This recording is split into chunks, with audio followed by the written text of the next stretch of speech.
Habang nasa probinsya ang mga magulang niya isang gabi, hinawakan niya ang aking kamay at nagbulong ng 4 na salita. Maynila sa panahon ng tag-ulan, ang umaga ay madalas na mahalumigmig katulad ng may nagbalot ng basang tela sa buong lungsod. Hindi pa gaanong mainit ang araw at ang hangin mula sa kalsada ay nagdadala ng amoy ng inihaw na kape at mga motorsiklong nagbubuga ng usok. Nakatayo ako sa balkonahe ng aming maliit na apartment, tinitingnan ang maliliit na patak ng ulan na kumukuha sa metal na barandilya bago bumalik sa loob ng bahay. Sa loob ng 3 taon, ang buhay namin ay sinusukat ng pare-parehong tunog, ang patuloy na titit ng heart monitor na nakalagay sa gitna ng sala.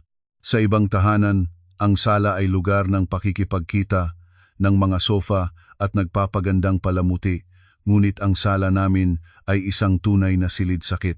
Doon ay may espesyal na higaan, katabi nito ay isang tangke ng oxygen, suction pump, mga tubo, kahon ng guwantes, at mga pampalsang panloob para sa matatanda na maayos na nakaayos, katulad ng mga paninda sa isang tindahan. Ang nakaratay sa higaang iyon ay si Tala, ang kapatid na babae ng aking asawa. Si Tala ay nasangkot sa aksidente habang pauwi mula sa review class. Nang marinig ko ang balita, naalala ko pa rin ng malinaw ang aking mga kamay ay naghuhugas ng pinggan at isang mangkok ang nalaglag at sumabog sa lupa. At pagkatapos noon ay lahat na lang ay naamoy ko ang kulay ng suka at ang iyak ng mga pamilya. Si Tala ay pumasok sa malalim na koma. Matapos ang ilang beses na emergency treatment, sinabi ng mga doktor na napakababa ng posibilidad ng pagbawi, ngunit ang pamilya ay hindi sumuko.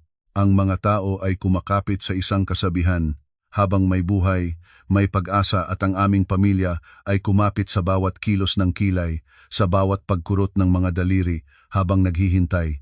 Ang mga magulang ng aking asawa, si Mang Ferdy at Aling Nena, ay orihinal na taga Cavite, malayo mula sa rehabilitation center. Kaya naman ibinenta nila ang isang bahagi ng kanilang lupa, nag-ipon ng pera at nagrenta ng apartment sa Maynila para maging malapit kay Tala. Napakabilis nilang lumipat.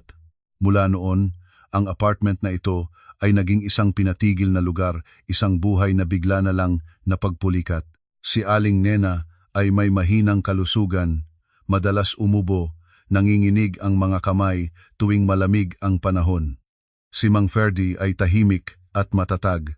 Mayroon siyang ugali ng pag-upo sa upuang plastik malapit sa bintana, matagal na tinitingnan ang labas bago lumingon sa higaan ni Tala, parang kung sapat na matintigan niya ang anak niya ay magigising ito.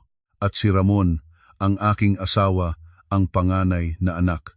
Palagi siyang ginawa ang lahat ng inaasahan sa kanya. Ayos ang damit, maayos ang salita.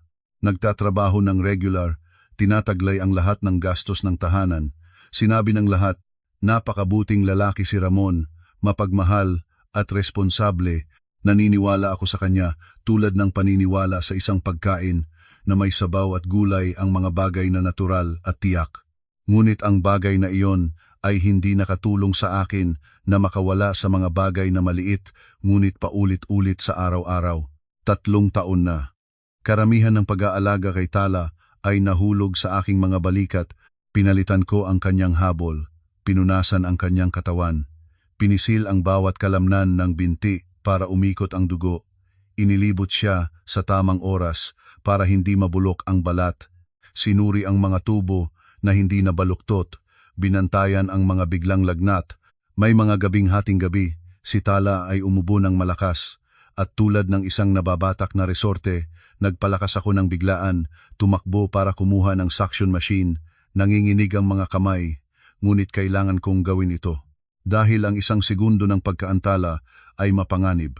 Natutunan kong makipag-usap kay Tala tulad ng pakikipag-usap sa isang taong gising pa. Minsan ay ikinukuwento ko ang tungkol sa palengke, kung ilang kutsarang lugaw ang nakain ni Aling Nena ngayon. Minsan ay ikinukuwento ko ang traffic sa labas at pinapatawa ko ang aking sarili na ang pagkakaroon ng traffic ay katunayan na nasa tamang lungsod ka pa rin.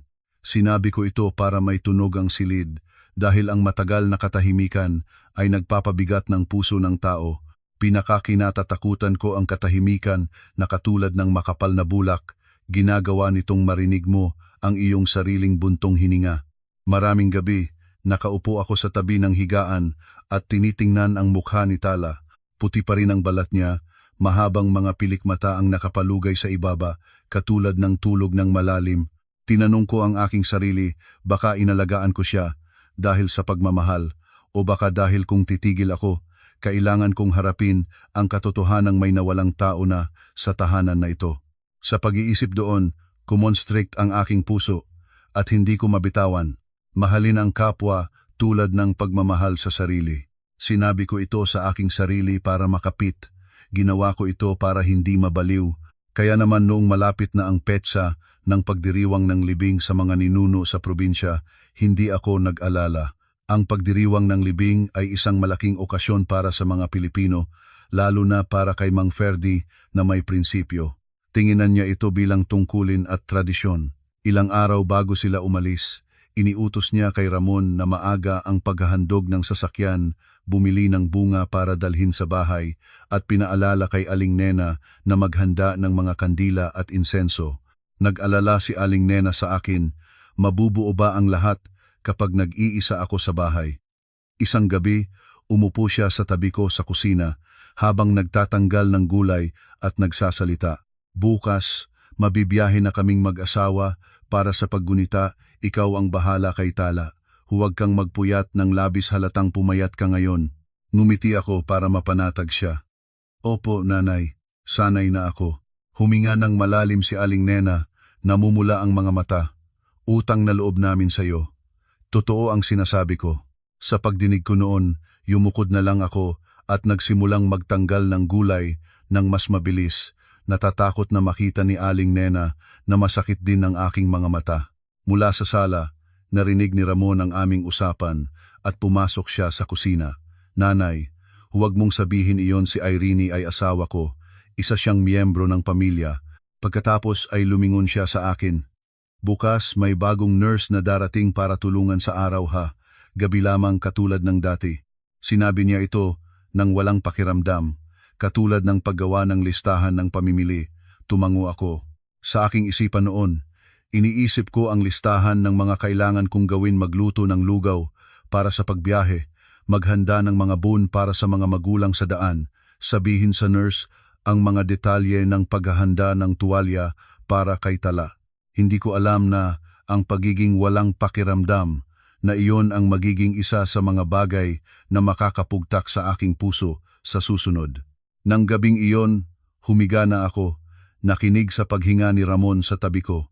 Sa labas, ang tunog ng heart monitor ay patuloy, katulad ng isang hilahilang awit para sa buong tahanan.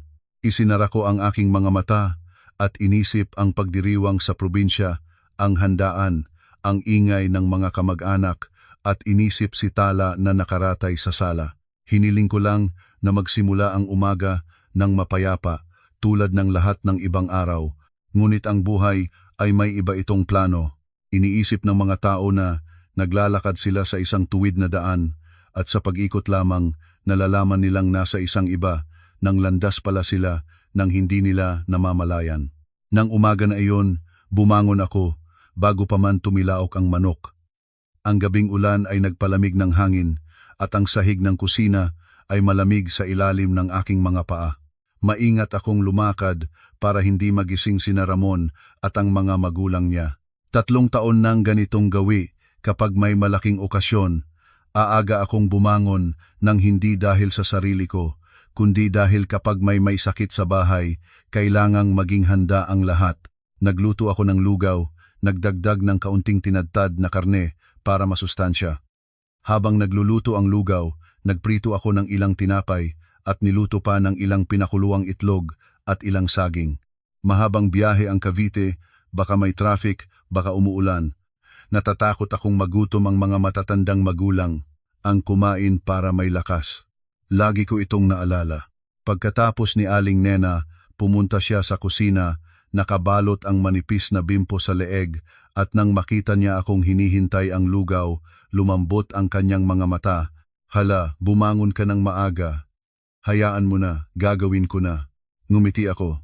Magupo na nanay. Sanay na ako. Umupo siya. Inayos ang kanyang bimpo at nagbigay ng mga tagubilin. Ngayon mag-uwi kami ng tatay para sa paggunita. Kumain ka ng maayos. Huwag kang magpuyat ha. Tumango ako para mapanatag siya, ngunit sa loob ko ay naramdaman ko ang habag. Pag-aalala siya sa akin katulad ng pag-aalala ng isang ina habang siya mismo ang nangangailangan ng pag-aalaga. Lumabas si Mang Ferdy nang huli sa lahat. Suot niya ang isang lumang polo na pinlansya ng maayos-ayos ang buhok. Madalang siyang magsalita ng labis. Nang lumabas siya sa sala, nakatayo na siya at tinitingnan si Tala. Ang manipis na kurtina ay bahagyang umaalon dahil sa hangin at ang mahinang ilaw ng ilaw sa gabi ay nagbibigay ng maputlang kulay sa puting mukha ni Tala. Matagal siyang nakatingin at naramdaman ko ang pag-constrict sa aking lalamunan. Pagkatapos, bumangon na si Ramon. Hinugasan ang mukha, nagsuot ng puting polo, inaayos ang mga strap ng bag ni Mang Ferdy. Ginawa niya ang lahat ng maayos at orderly, katulad ng panganay sa pamilya. Nang tiningnan ko siya noon, naramdaman ko pa rin ang katahimikan, sapagkat ang katahimikan ay naging gawi ko sa loob ng 3 taon, isang paraan para hindi makain ng pagkaaalala. Bago lumabas si Ramon, niyakap niya ako ng bahagya at sa tainga ko ay bumanggit, "May bagong nurse ngayon sa umaga na tutulong sa iyo, hindi na gaanong mahirap, gabi lang katulad ng dati." Tumango ako. Inaalala ko pa rin ang schedule ng pagpapakain at pagpapalit ng bedsheet ni Tala bago dumating ang nurse. Bago lumabas sa pinto, niyakap niya ako ng bahagya. Ang yapos ay hindi tumagal ng matagal, ngunit sapat para sabihin ng isang tao na mapagmahal ang mag-asawa. Yumukod si Ramon malapit sa aking tainga. "Huwag kang mag-alala, tawagan mo ako kapag may nangyari." Nais ko sana siyang biruin. "Nagpupumunta ka para sa paggunita o para kumain?" Ngunit nakita ko sina Mang Ferdy at Aling Nena na nakatayo sa pintuan, kaya ngumiti na lang ako. Inangat ni Aling Nena ang bag ng pagkain na inihanda ko, at lumingon pa siya. "Ihahagan mo ang pinto ha." Isang clink lamang ang tunog ng kandado. At pagkatapos, lumayo ang kanilang mga yapak. Kakaibang bagay pagkatapos umalis ng lahat, ang apartment ay hindi naging tahimik, kundi naging walang laman. Walang lamang hanggang sa ang tunog ng heart monitor sa sala ay naging mas malinaw kaysa karaniwan. Nakatayo ako sandali sa gitna ng bahay, nakikinig sa patuloy na tit-tit, at bigla akong nanginig sa likod. Hindi dahil sa takot, kundi dahil sa pakiramdam na parang nakatayo ako sa isang maliit na ospital. Kulang na lamang ang amoy ng alkohol. Hinugasan ko ang aking mga kamay, kinuha ang mainit na tuwalya at pumunta sa tabi ni Tala. Ginagawa ko ito, araw-araw, na nang malalim ang aking tulog. Inihawi ko ang kurtina para hindi masyadong maliwanag, sinuri ang mga tubo, at sinimulan ang pagpunas sa katawan ni Tala.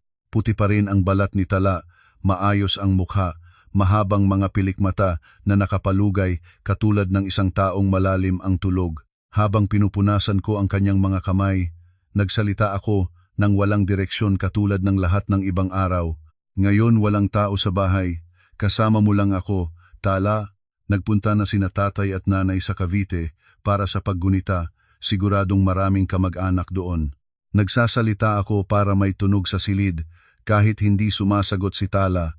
Ngunit ng umaga na iyon, habang yumuyukod ako para ayusin ang manipis na takip sa tiyan ni Tala, ang kaliwang kamay ni Tala ay biglang mahigpit na humawak sa aking pulso. Natigilan ako. Hindi ito ang uri ng pag-ulag na katulad ng mga dati niyang mahinang reflex. Malinaw at matibay ito, katulad ng isang taong desperadong kumakalabit sa tanging bagay na maaari niyang kabitin. Makirot ang aking pulso, kabog-kabog ang aking puso. Inangat ko ng mabilis ang aking ulo at tumingin kay Tala. Tuyong-tuyo ang kanyang mga labi, tila bahagya pang gumalaw ang kanyang mga talukap ng mata. Yumukod ako ng mas malapit, at ang aking dibdib ay katulad ng may sumasalo nito. 3 taon, hindi ko nakita si Tala na ganito ang reaksyon. Nagtatakbo ang aking mga kaisipan sa lahat ng direksyon. Baka may seizure siya, baka kulang sa oxygen, baka may problema ang makina. Ngunit pagkatapos, nakita kong bahagyang nagbukas ang mga talukap ni Tala, isang napakaliit na puwang. Ang kanyang mga pupil ay nag-ugoy, nagsisikap na lumipat na katulad ng isang taong lumalangoy sa malalim na tubig at huminto sa aking mukha. Ang mga matang iyon ay hindi ganap na maliwanag, ngunit may isang bagay doon na nagpalamig ng aking batok. Isang tila hindi maipaliwanag na takot, katulad ng isang taong nailibing ng buhay at nagpupumilit na lumabas sa huli. Yumukod ako ng mas malapit, nanginginig ang aking boses. Tala, naririnig mo ba ako? Tala? Gumagalaw ang labi niya, may lumabas na manipis na hininga mula sa lalamunan niya, katulad ng hangin na dumadaan sa isang bitak sa pintuan. Mabilis na inilapat ko ang aking tainga ng mas malapit, natatakot na mapalampas kahit isang tunog. Narinig ko ang mga putol-putol na tunog, ngunit may mga salita. Sa sandaling iyon, naunawaan ko na ang aking buhay ay magsisimulang lumipat sa ibang kabanata, hindi na ang kabanata ng pag-aalaga bilang isang ugali, kundi ang kabanata ng pagtitindig laban sa isang bagay na nakabuo nang sa ilalim ng pabrika ng tahanan na ito. Malalim katulad ng putik, malamig katulad ng tubig ng balon. Ang kamay ni Tala ay nananatiling mahigpit sa aking pulso, katulad ng pag-ubos ng lahat ng lakas niya para makapit sa isang bagay. Hininto ko ang aking paghinga at nakinig ng mabuti sa sinasabi niya. Inilapat ko ang aking tainga ng mas malapit pa hanggang narinig ko ang mahinang hininga ni Tala. Ang kanyang kamay ay humigpit pa sa aking pulso. Masakit ang aking balat, ngunit hindi ako kumilos. Natatakot akong kapag gumalaw ako ng malakas. Siya ay muli lang nalulubog sa pagtulog na iyon. Tala, magsalita ka. Naririnig ka kita. Bulong ko, ang boses ay parehong nagmamakaawa at natatakot. Gumagalaw ang kanyang mga labi. Gumagala ang kanyang lalamunan, naglalabas ng ilang maikling ingay na katulad ng isang taong nagsisikap na hilahin ang isang putol na lubid. Narinig ko ang mga piraso nito. At sa wakas, 4 na salita ang nahulog manipis hanggang halos mawala sa hangin. Sa ilalim ng altar ni Tatang, natigilan ako. Bago pa man ako nakakuha ng pagkakataon na magtanong, humina ang kamay ni Tala. Ang kanyang mga talukap ay muling pumikit katulad ng isang pintuan na bahagyang nagbukas na muli ay isinara. Bumalik ang kanyang mukha sa pamilyar na payapang kahinto. Parang lahat ng ito ay isa lamang panaginip na nangyari dahil sa labis na pagod. Ngunit ang aking pulso ay makirot pa rin mula sa paghigpit niya, at ang 4 na salitang iyon ay nakaukit sa aking utak katulad ng bahid ng tinta na hindi mapupunasan. Sa ilalim ng altar ni Tatang. Ang altar ni Tatang sa aming bahay ay nakalagay ng mababa sa sulok malapit sa pintuan. Isang maliit na istante ng kahoy, sa itaas ay ang rebulto ng Santo Niño, sa magkabilang panig ay mga florera at mga tasa ng tubig, at sa harapan ay isang mangkok ng insenso. Mayroon si Ramon na ugali ng pagsusunog ng insenso tuwing unang ng buwan, Biyernes, o tuwing idinaan niya ang pagdalangin para gumaling si Tala. Pinunasan ko ang labas para malinis mula sa alikabok, ngunit hindi ko kailanman naglalagay ng kamay ng malalim sa loob, hindi dahil sa pamahiin, kundi dahil sa ugali ng mga Pilipino. Ang mga bagay na may kaugnayan sa panalangin at insenso, ang mga lalaki o nakatatanda ang gumagawa noon. Bilang manugang, kinikilala mo ito. Ngunit ngayon si Tala mismo ang nagtuturo sa akin na pumunta sa sulok na iyon. Nakatayo ako sa gitna ng sala, tinitingnan ang altar katulad ng pagtingin sa isang maitim na butas. Sa aking utak ay 2 boses ang nagtatalo. Ang isa ay nagsasabi, "Huwag humipo doon, baka reflex lang, baka nagsasalita siya nang hindi niya nalalaman." Ang isa naman ay nagsasabi, kung totoo? Kung si Tala ay nagsamantala ng maliit na sandali ng kamalayan para sabihin sa iyo ang isang bagay na mahalaga, maaari ka bang lumayo? Lumunok ako ng laway. Sa mabuti ay may gantimpala, sa maingat ay walang sakuna. Ngunit iniisip ko ang isang iba pang kasabihan, mas malupit. Ang mabuti ay hindi palaging ginagantimpalaan, ngunit ang pag-iwas ay tiyak na magdudulot ng pinsala. Nagpasya akong lumuhod. Ang sahig ay malamig sa aking mga tuhod. Maingat kong inangat ang gilid ng tela na nakapani sa altar, at sa loob ay may kaunting papel na ginto, isang base ng kahoy, at kaunting alikabok sa sulok. Ipinasok ko ang aking kamay sa kabilang panig, dahan-dahan katulad ng isang taong naghahanap ng landmina. Sa una ay espasyong malamig lang, at pagkatapos, ang dulo ng aking mga daliri ay humipo sa isang malambot na bagay na maingat na nakabalot. Nagpalukso ang aking puso ng isang beat. Inilabas ko ang isang makapal na plastic bag na kabalot sa maraming layer ng sellotape. Ang ganitong pagbabalot ay hindi para sa alikabok, kundi para sa moisture, para hindi madaling mabuksan ng sinuman. Sa ibang salita, upang itago. Nanginginig ang aking mga kamay hanggang kailangan kong huminga ng malalim bago matangkilik kong buksan ang sellotape. Sa loob ng bag ay may isang makapal na brown na folder at isang maliit na itim na USB drive, katulad ng isang bagay na basta mahulog sa puwang ng aparador ay mawawala. Binuksan ko muna ang folder. Sa unang pahina, ang mga salitang life insurance policy ay nakaharap sa aking mga mata. Narinig ko ang aking sariling tibok ng puso. Mabilis akong lumipat ng pahina, ang mga mata ay tumatalbog sa mahahalagang linya katulad ng isang taong pinilit na basahin ang sariling sentensya. Policyholder, Ramon Bautista. Insured, Tala Bautista. Beneficiary, Ramon Bautista. Natigilan ako. Petsa ng paglagda ng kontrata. 3 buwan bago ang aksidente. Patuloy akong lumipat ng pahina. Nakalakip ang mga resibo ng premium, kopya ng mga ID ni Tala, at isang talahanayan ng konsultasyon na may mga tala na nakasulat sa pamilyar na lagda. Ang lagda ni Ramon tuwid, bahagyang nakahilig, katulad ng lagda ng isang taong maingat at mahilig sa kontrol. Umupo ako ng mabilis, at isang malamig na pakiramdam ang dumating sa aking gulugod. Ang pagbili ng insurance para sa mga kamag-anak ay hindi krimen. Maraming pamilya ang gumagawa nito para sa proteksyon sa hindi inaasahang pangyayari. Ngunit ang pagtago nito sa ilalim ng altar na may maraming layer ng sellotape ay isa ng ibang bagay. Ang isang taong walang masamang ginawa ay hindi kailangang magtago ng ganyan. Tumingin ako kay Tala, nakaratay siya roon, mapayapang mukha katulad ng isang taong natutulog. Tinanong ko ang aking sarili. 3 buwan bago ang aksidente, alam ba ni Tala na naging pinaprotektahan siyang tao? O hindi pa rin niya alam? Nagtitiwala pa rin siya sa kuya niya bilang kanyang kalangitan hanggang isang araw ang kalangit na iyon ay bumagsak sa kanya. Hindi ko nangahas pag-isipan pa ang tungkol doon. Ang pag-iisip ng ganoon ay magpapatulo sa aking mga luha at ang pag-iyak ngayon ay magpapahina sa akin lamang. Kinuha ko ang USB drive.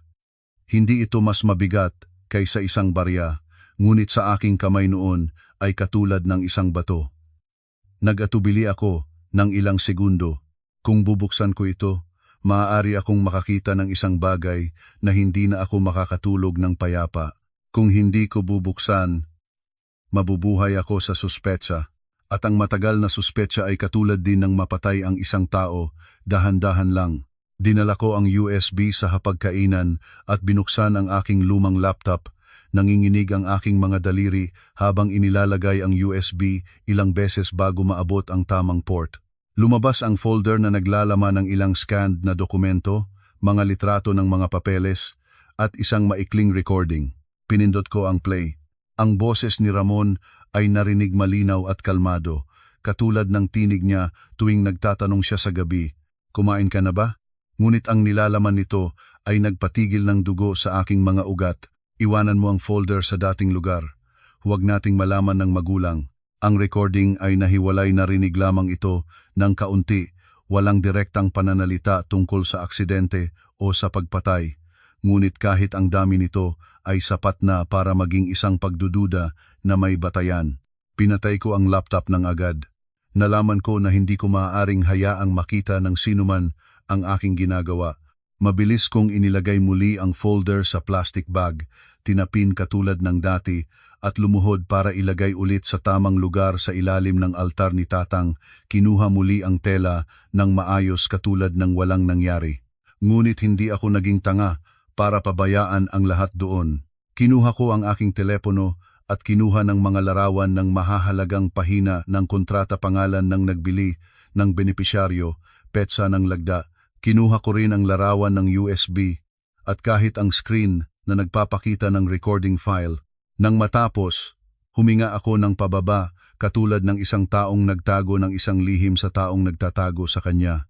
Inuwi ko ang mga larawan at ang aking mga iniisip at inilagay sa isang drawer ng aparador ng damit sa ilalim ng mga lumang damit na bihira kong gamitin at isinara ko ito.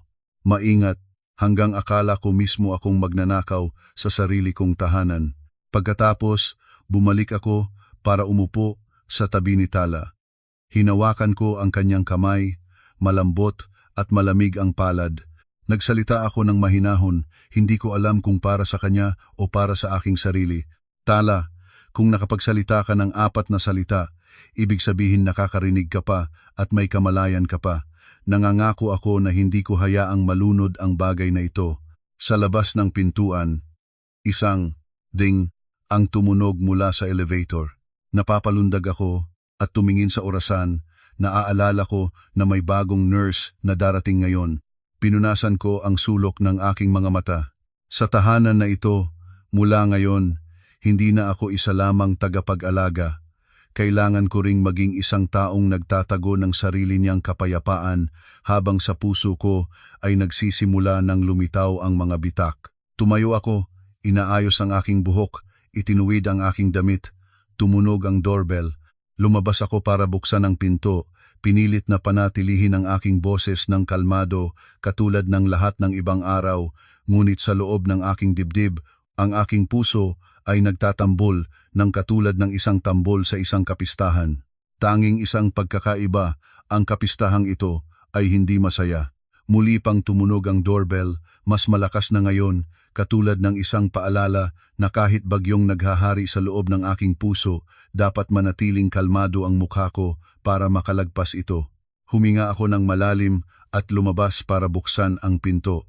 Isang batang babae ang nakatayo sa harapan ko, magaan ang damit, nakatali ang buhok, maayos ang uniforme ng nurse. Yumuko siya ng magalang. Po, si Nurse Corazon ako. Naparito ako para tulungan kayong alagaan si Tala ayon sa schedule na nirehistro ng pamilya. Tumango ako at pinilit ang isang ngiti. Tuloy na, nurse. Normal ang tunog ng aking boses, ngunit ang mga palad ng aking mga kamay ay noon palang nagpapawis. Nagpalit ng tsinelas si Corazon, naghugas ng kamay, at pumunta ng diretso sa higaan ni Tala nang parang sanay siya. Binuksan niya ang kanyang bag, inilabas ang mga guwantes, tuwalya at mga kagamitan sa isang sulok ng maayos. Nakatayo ako sa tabi, tinitingnan ang bawat galaw ni Corazon, ngunit sa aking utak ay lumulutang pa rin ang imahe ng maliit na USB at ang boses na nagsasabi ng, "Huwag nating malaman ng magulang." Nurse Corazon, para ma-cross-reference ang reseta ng gamot at oras ng pagbibigay, pakitingin mo ito, sabi ni Corazon. Inilapat niya ang folder ng medikal sa tabi ng higaan. Tumango ako. Sa pagkakataong ito, nang binubuksan ni Corazon ang folder, hindi na ako nakatayo sa labas. Inilipat ko ang upuan ng mas malapit, sinisikap tingnan ang bawat linya ng teksto. Hindi dahil sanay ako sa medisina, kundi dahil sa instinto ng isang babaeng naitaboy na sa sulok. Lumabas ang listahan ng gamot, malinaw na nakalista ang bawat uri. Gamot para sa sirkulasyon, gamot para sa mahinang convulsion, bitamina, sustansya, ilang uri ng enzymes. Lahat ay narinig na, katulad ng gamot para sa isang taong matagal na nakaratay. Binasa ko ng paulit-ulit, at biglang kumonstrict ang puso ko sa isang bagay na napakaliwanag. Walang uri ng malakas na sedative, ngunit nakita ko na ito, noon isang maliit na vial. Hindi ko matanda ang eksakto kung kailan. Baka sa mga araw na ako ay lubhang pagod, napapadali ang aking mga mata, tumakbo na lang agad sa suction machine para kay Tala. Ngunit naalala ko ang kakaibang pakiramdam. Ang vial ay maliit, may makapal na label at mga numero, kulay iba sa mga bitamina at tonic. Noon ay inisip ko, baka naglagay si doktor ng karagdagang gamot ang mga lalaki o matatanda sa bahay ang humahawak ng mga ganitong bagay at ang pakikialam ng manugang ay parang lumagpas sa limitasyon. Ngayon, Habang nakaupo ako sa harap ng folder, nakita ko na ang pag-iisip na iyon ay napaka-inosente hanggang sa masakit. Nagtanong si Corazon sa akin, tumingin sa itaas. Nurse, Corazon, nandito may pagbabago ba sa gamot ni Tala kamakailan? Hindi ko nakikita ang anumang bago dito sa listahan. Ngunit sinabi mong matagal ka nang nagtataga rito, siguro sanay ka na sa lahat. Pinilit kong panatilihing normal ang aking boses, nagtanong para lang matulungan. Nurse, wala bang malakas na sedative dito sa listahan? Tumingin si Corazon sa itaas, bahagyang nagulat, at pagkatapos ay matibay na uminog ang ulo. Wala, po. Para sa mga pasyenteng nagsisimulang gumaling ang kamalayan, pinipigilan nila ng husto ang malakas na sedative tanging kapag may espesyal na iniutos mula sa ospital ang maaaring gamitin at kailangang mabantayan ng mabuti. Narinig ko iyon. At ang aking gulugod ay biglang naging malamig, katulad ng isang flashlight na idinirektang tuwid sa madilim na lugar sa aking utak. Lumunok ako ng laway. Tinanong ko ng mas maingat, sino ang nagpapahanda ng gamot ni Tala dati? Sino ang nagdosage? Sino ang naglalagay ng gamot sa bawat session? Sumagot si Corazon ng natural, walang pag-iingat. Pangunahin si Mang Ramon po. Napakamaingat niya, malinaw ang kanyang inilalagay sa orasan. At kanina pa, may narinig akong sinabi na ang dating sister-in-law. Huminto si Corazon. Bahagya niyang namula ang mukha at mabilis na nagpaypay ng kamay. Hindi. Paumanhin po. Nakalimutan ko sa pamilya ni Tala ay isa lang ang sister-in-law at kayo po iyon. Bago pa lang ako sa case, siguro may narinig akong hindi tama. Nagkunwari akong ngumiti at nagpatuloy sa pag-aayos ng unan ni Tala, ngunit ang isipan ko ay nagsimulang tumakbo. Dating sister-in-law? Sa tahanan na ito, walang dating sister-in-law. Si Ramon ay ikinasal sa akin ng isang beses lamang. Saan nakuha ni Corazon ang salitang iyon? O baka noon pa man ay may mga ibang tao na pumunta rito, may mga istorya na hindi ko naririnig ng buo. Hindi ako nagpatuloy ng pagtatanong. Masyadong marami ang pagtatanong ay nagbubunyag. Tumango na lang ako, nagkukunwari na abala sa pag-aayos ng unan ni Tala. Ngunit sa aking utak ay nagpapalipad ang isang bagay. Kung ang listahan ng gamot ay walang malakas na sedative, ngunit may nakita akong vial na kakaiba ang hitsura.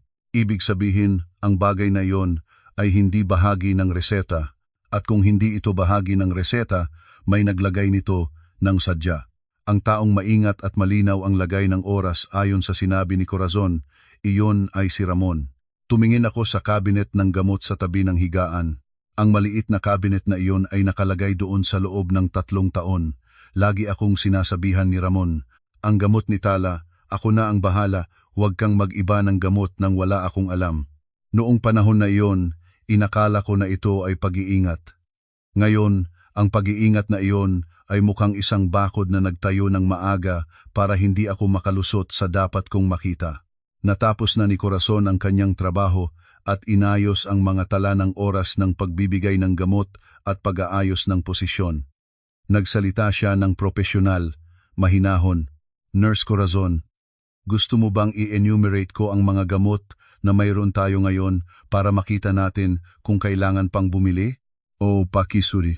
Nagbukas si Corazon ng cabinet, isa-isang kinuha ang bawat kahon, binabasa ang label at inilalagay sa tala. Nakatayo ako sa tabi, kabog ang puso, ngunit dapat kalmado ang mukha. Sa cabinet ay mga bitamina, enzymes, ilang kahon ng pamilyar na gamot. Sinisikap ni Corazon na suriin ang lahat ng maingat, tinanong ako ng ilang impormasyon tungkol sa kasaysayan ng gamot. Sa pag-ikot ng oras, malapit nang sumabog ang aking puso. Kung wala ang malakas na sedative sa listahan, ngunit mayroon akong nakita na isang vial, ang ibig sabihin nito ay ang bagay na iyon ay hindi mula sa doktor. At ang taong pinakamalapit sa cabinet ng gamot ni Tala, ang taong laging nagsasabing, ako na ang bahala, iyon ay ang asawa ko. Nang umalis si Corazon matapos ang kanyang trabaho, bumalik sa pagitan ko at Tala ang katahimikan. Umupo ako sa tabi ni Tala. Hinawakan ko ang kanyang kamay, malambot at malamig katulad ng isang manipis na piraso ng papel. Bigla akong natakot, hindi dahil kay Tala, kundi dahil sa taong tinatawag ko na asawa.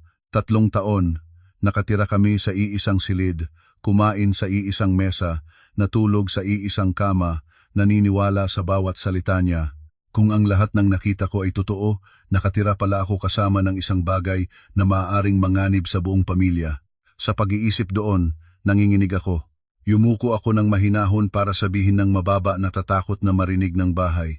Tala, kahit hindi ka marunong na mag-ingat o malakas, nangangako ako na hindi ko hayaang manatili ka sa kalikuan. Sa mabuti ay may gantimpala. Hindi ko inaasahan ang paghihiganti, gusto ko lang lumabas ang katotohanan. Nang matapos kong sabihin ito, matagal akong nanatiling tahimik at ang tunog ng heart monitor ay patuloy pa rin tit-tit-tit-tit katulad ng isang paalala na ang oras ay hindi naghihintay. Hindi na ako maaaring mamuhay sa pamamagitan ng ugali, kailangan ko na mamuhay sa pamamagitan ng katinuan. Tumayo ako, inayos ang kumot ni Tala at pumunta para hugasan ang aking mga kamay. Ang mga maliit na bagay na iyon na dati ay pag-aalaga ngayon ay isang paraan para hindi ako mabuwal sa isang tahanan na hindi ka na sigurado kung sino ang mapagkakatiwalaan. Isang gabi noong hapon, nakaalis na si Corazon, sumunod siya sa eksakto niyang oras para tulungan akong ilikha ang posisyon at suriin ang kondisyon ni Tala. Dumating siya ng mahinahon, walang ingay. Ang paraan ng trabaho ni Corazon ay nagpapaginhawa sa isa at ang pagiging mapaginhawa nito ay hindi sinasadyang nagpapalalo sa aking pagmamasid. Naghugas ng kamay si Corazon, nagsuot ng guwantes, sinuri ang mga tubo at pagkatapos ay tumingin sa medikal na folder na nakalagay sa tabi ng higaan. Ma'am Irene, para ma-cross-reference ang reseta at oras ng pagbibigay ngayon, pakitingnan mo. Lalagyan ko ng tala ng maayos para kapag nagpalit ng nurse ay hindi makalimutan. Tumango ako. Sa pagkakataong ito, nang binubuksan ni Corazon ang folder, hindi na ako nakatayo sa labas. Inilipat ko ang upuan ng mas malapit, sinisikap tingnan ang bawat linya ng teksto ng madiretso. Lumabas ang listahan ng gamot, malinaw na nakalista ang bawat uri. Gamot para sa sirkulasyon, gamot para sa mahinang convulsion, bitamina, sustansya, ilang uri ng enzymes. Binasa ko ng paulit-ulit at biglang kumonstrict ang puso ko sa isang bagay na napakaliwanag. Walang uri ng malakas na sedative. At naaalala ko ang isang vial na nakita ko noon. Tinangkilik ko ang aking sarili na huwag lumitaw ang anumang pagbabago sa aking mukha. Nagtanong ako ng kalmado, "Nurse, Cora, wala bang malakas na sedative sa reseta?" Tumingin si Corazon sa itaas, bahagyang nagulat, at pagkatapos ay matibay na uminog ang ulo. Wala po. Sa mga pasyenteng nagsisimulang gumaling ang kamalayan, pinipigilan nila ng husto ang malakas na sedative tanging kapag may espesyal na iniutos mula sa ospital ang maaaring gamitin at kailangang mabantayan ng mabuti. Narinig ko iyon at ang aking likod ay biglang naging malamig.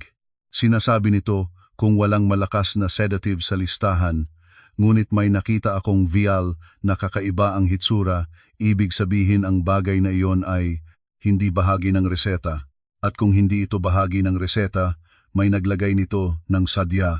Nang umalis si Corazon, umupo ako muli sa tabi ni Tala. Hindi na niyakap ang kamay niya, katulad ng dati nang may isang manugang na nagmamahal sa kapatid ng asawa, kundi niyakap ito ng isang manugang na kailangang protektahan ang kapatid ng asawa mula sa sariling pamilya.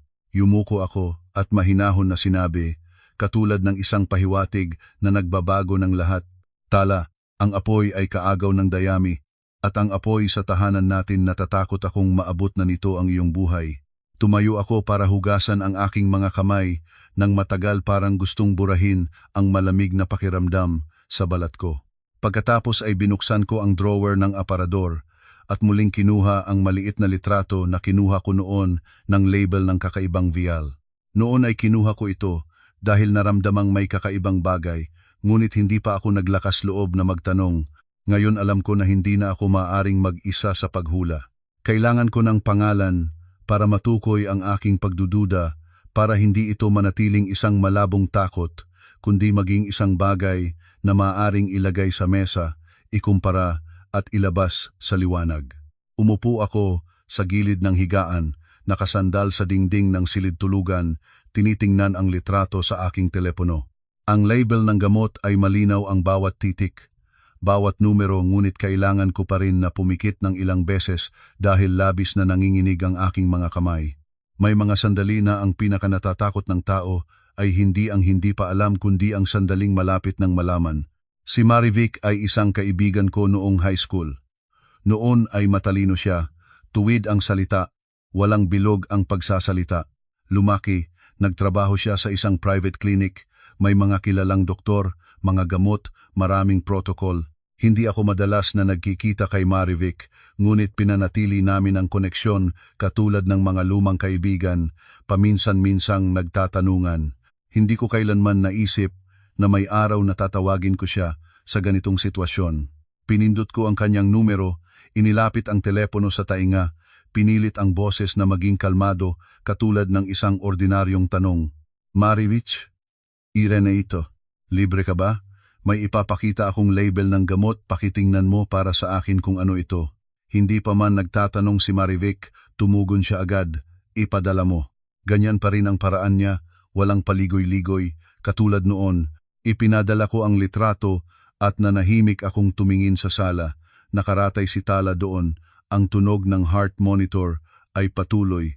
Sa aking utak, lahat ay parang lumalakas ng tunog ang hangin ng fan, ang ingay ng kalsada, kahit ang sarili kong tibok ng puso. Wala pang 10 minuto, tumawag si Marivic, ngunit ang boses niya ay hindi nakalmado. Bumaba ito, naging matigas at mabilis. Irene, saan mo kinuha ito? Humigpit ang aking kamay sa telepono. Paano ko sasabihin ng sapat nang hindi napanganib ang aking sarili? Mabilis akong nag-isip at sumagot ng hindi ganap. Sa bahay may pasyente kami. Nakita ko ito. Nagtaka kaya nagtanong. Nanahimik si Marivic ng isang beat at pagkatapos ay nagsalita ng tuwid, isang salita sa bawat isa katulad ng pagbabayad ng pako. Iyon ay malakas na sedative, hindi uri ng basta-basta ginagamit. Kung gagamitin ng matagal sa isang pasyenteng nagsisikap na mabawi ang kamalayan o isang pasyente ng neurological disorder nang walang malinaw na iniutos, mapanganib na lubos, ang sedative ay pumipigil sa central nervous system. Kung gagamitin ng mali ang dosis o ng matagal ang pasyente ay hihimlay, mahina ang reaksyon, maaaring mapabagal o mapigilan ang kakayahan na gumaling. Natuyo ang aking lalamunan. Nagtanong ako. Pinilit na hindi mapunit ang boses. Mapanganib na anong uri? Mabilis na nagsalita si Marivic ngunit malinaw. Pinipigilan nito ang central nervous system. Maling dosis o matagal na paggamit ang pasyente ay magiging manhid, mahina ang reaksyon, maaaring mapabagal o pigilan ang kakayahan ng pagbawi. Sa madaling salita, ang taong gustong gumising ay mahirap na gumising. Sa pagdinig ko noon, naging malamig ang aking mga kamay. Ang telepono ay parang lumabas ng mas mabigat.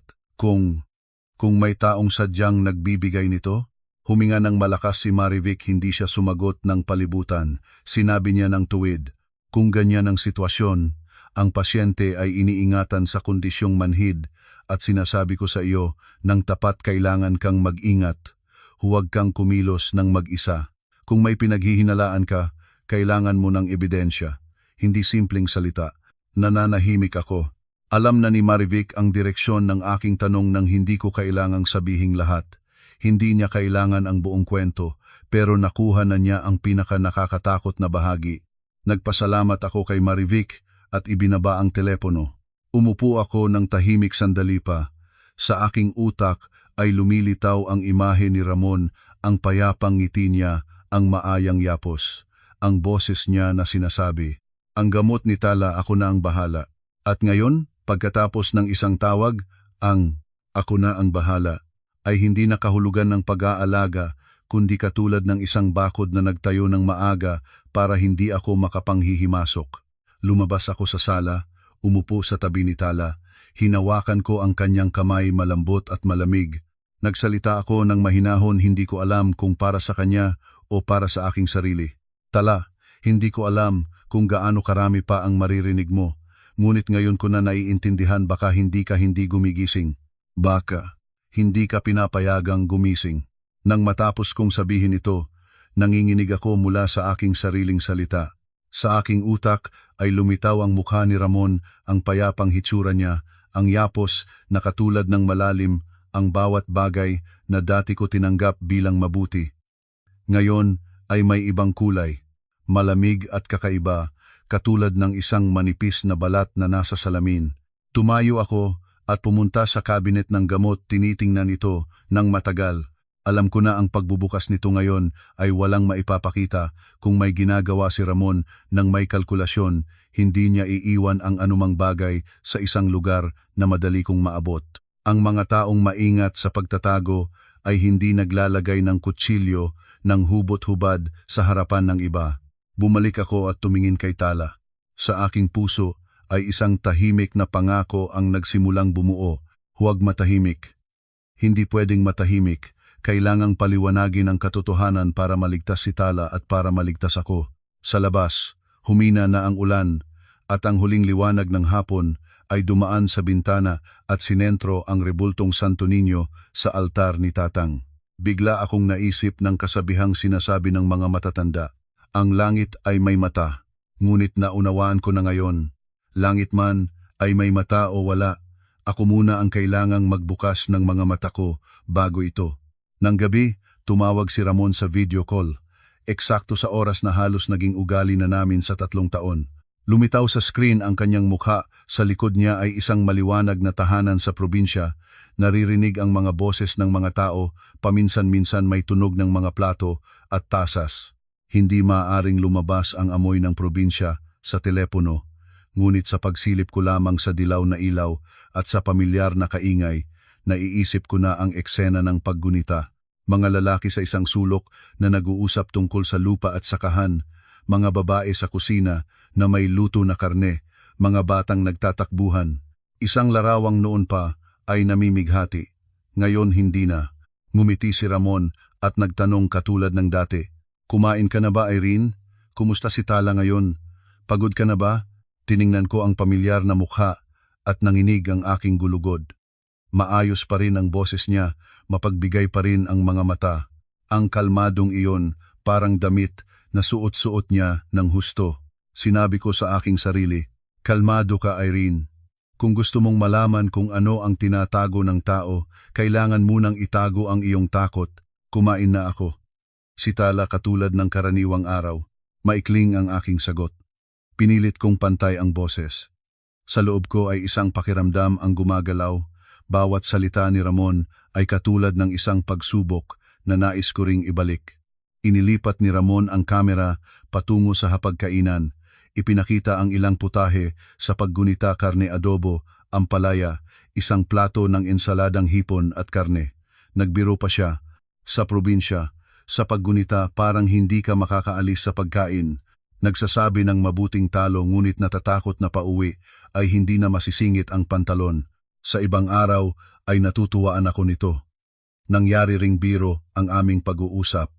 Ngunit ngayon ay pinipigilan ko ang sarili kong ngumiti nang mangiti rin ang mga mata. Natatakot ako na kapag nagbiro ako ay mapansing hindi nakangiti ang aking mga mata. Lumingon muli si Ramon sa kamera. Tumingin siya ng diretso sa akin. "Huwag kang magpuyat ng labis. Kung may mangyari ay tawagan mo ako. Ihahagan mo ang pinto." Parang tagubilin ng isang mabuting asawa, ngunit sa aking ulo ay isang tanong ang bumalibag. Nagsasabi ka ba ito dahil nag-aalala ka sa akin? O nagsasabi ka ito para hindi ako gumawa ng anumang bagay na labas sa kontrol mo? Natapos ang tawag. Nanatiling nakatayo ako sandali. Sa tahanan, si Tala ay nakaratay pa rin, ngunit ngayon, ang bawat bagay sa paligid ko ay katulad ng nag-iba ng anggulo. Katulad ng isang larawan na dati kang nakatingin at iniisip na naiintindihan mo, ngunit kapag pinatingnan mo muli mula sa ibang direksyon, biglang makikita mo ang isa pang bagay na naroon na palagi. Kinabukasan, bumalik si Ramon at ang mga magulang niya. Lumabas ako para salubungin sila, maingat na pinunasan ang aking mga kamay sa aking damit para itago ang pawis.